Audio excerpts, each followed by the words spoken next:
Hello বন্ধুরা, welcome back to my channel new blogs. এখন সকাল 7টা বাজে। আমি সব ঘুম থেকে উঠে ব্রাশ ট্রাশ করে নিচ্ছি, করে মুখ টুক ধুয়ে এসে পড়লাম। এখন আমি খালি পেটে ওষুধ খাবো।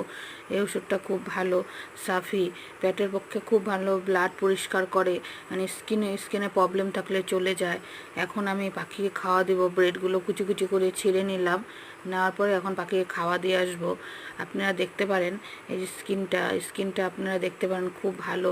খাওয়ার খেতে থাকলে স্কিনের দাগ টাগ সব চলে যায়। আপনারা বাড়িতে ট্রাই করতে পারেন ডেলি রুটিনে। আপনারা যদি ভিডিওটি ভালো লেগে থাকে, লাইক কমেন্ট সাবস্ক্রাইব করে দেবেন। দেখতে পারেন স্কিনটা কেমন লাগছে, দেখতে পারেন সামনের থেকে। আপনারা নিজেরা খেলে ট্রাই করলে বুঝতে পারবেন পেটের পক্ষে খুব ভালো এই ওষুধটা। এই দেখেন আমাদের গাছে ফুল ধরেছে পিঙ্ক কালারের। যে কার কার ঘরে গাছে ফুল আছে তারা কমেন্টে জানাবেন। Thank you.